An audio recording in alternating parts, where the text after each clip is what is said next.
आज Doubtnut app download करें। Doubtnut पर अपने सभी गणित, रसायन विज्ञान, भौतिक विज्ञान और जीव विज्ञान के डाउट्स का करो सफाया।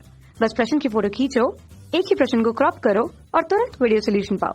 अभी डाउनलोड करें। नमस्कार दोस्तों, दिया गया प्रश्न है किसी माध्यम में विद्युत चुंबकीय तरंग की चाल के लिए सूत्र लिखिए। इन सूत्रों के आधार पर माध्यम के अपवर्तनांक के लिए सामान्य सूत्र प्राप्त कीजिए। तो दोस्तों, अगर बात करते हैं हम किसी माध्यम के लिए, या फिर हम कहते हैं कि मैक्सवेल के द्वारा दोस्तों विद्युत चुंबकीय तरंगों के लिए समीकरण दिए गए थे, जिसमें सबसे पहला समीकरण अगर हम लोग विद्युत क्षेत्र के लिए निकाले तो वह दिया गया था किससे, ई एक्स बराबर इसे ई नॉट साइन के जेड माइनस ओमेगा टी, जहाँ पे दोस्तों जो x का मतलब यह है कि जो हमारा विद्युत क्षेत्र है वह x अक्ष पर है, जबकि चुंबकीय क्षेत्र है दोस्तों वो किस पे है, अगर y अक्ष पे हो तो बी वाई बराबर से दिया गया था बी नॉट साइन के जेड माइनस ओमेगा टी। ठीक है, तो यहाँ पर दोस्तों अगर बात करते हैं तो k क्या होता है, एक नियतांक राशि होती है जिसका मान होता है 2 पाई के बटे में लैम्डा।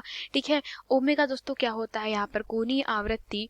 ठीक है, जबकि टी क्या है दोस्तों, समय है। तो इस स्थिति में दोस्तों जो z है वो क्या हमारे पास में दोस्तों विद्युत चुंबकीय तरंग जो z दर्शा रहा है वो विद्युत चुंबकीय तरंग की गति की दिशा दर्शा रहा है। तो जब इसको हल किया जाता है दोस्तों, तो मान ले कि माध्यम में जो प्रकाश की चाल है दोस्तों अगर वह v से दर्शाई जाए तो वह किससे उसका जो सूत्र होता है वह क्या होता है, 1/में म्यू इंटू एप्सिलॉन, जहाँ पे दोस्तों म्यू क्या होता है, यह आपेक्षिक हम लोग कह सकते हैं चुंबकशीलता होती है, और जो एप्सिलॉन होता है दोस्तों वह क्या होता है, वह 1/में अंडर रूट म्यू एप्सिलॉन के बराबर होता है। ठीक है, तो दोस्तों इसमें अगर बात करी जाए, हमसे पूछा गया है कि आप जो है वह किसी माध्यम के अपवर्तनांक अर्थात n के लिए दोस्तों क्या करना है, हमें सूत्र प्राप्त करना है। तो माध्यम का अपवर्तनांक जो होता है दोस्तों वह क्या होता है, वह अनुपात होता है किसका, प्रकाश का जो है वह वायु या निर्वात में चाल। ठीक है, किस सापेक्ष दोस्तों क्या होती है, प्रकाश की किसी माध्यम में चाल। ठीक है दोस्तों, जब इन दोनों का अनुपात लिया जाता है तो वह माध्यम के अपवर्तनांक n के बराबर आता है। ठीक है, प्रकाश की माध्यम में चाल। तो दोस्तों अगर हम लोग बात करते हैं तो माध्यम में जो चाल होती है प्रकाश की वह किससे दी जाती है, वह दी जाती है दोस्तों n बराबर इसे हम लोग लिख सकते हैं इसको, प्रकाश की वायु या निर्वात में चाल वह c हो जाएगी, और प्रकाश की माध्यम में चाल दी जाती है दोस्तों वह किससे दी जाएगी, v से दी जाती है।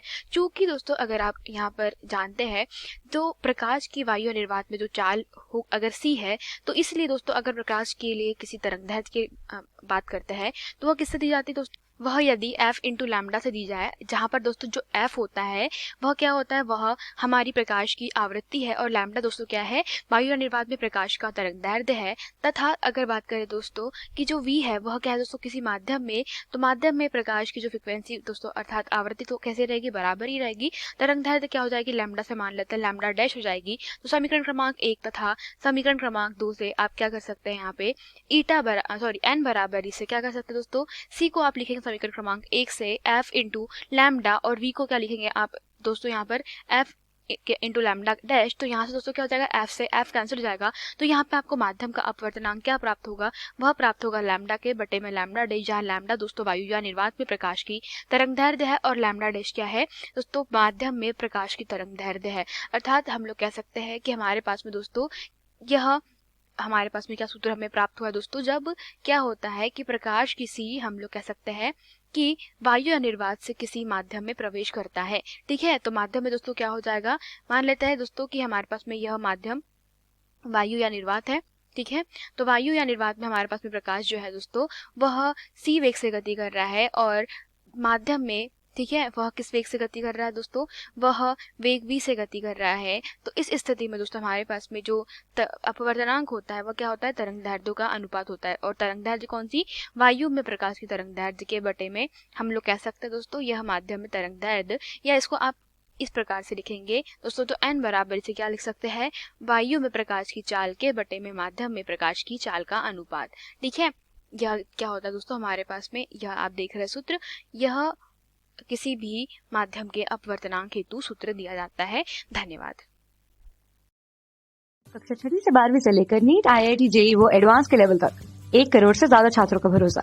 आज ही डाउनलोड करें डाउटनेट ऐप या व्हाट्सएप करें अपने सारे डाउट्स 8400 400 400 पर।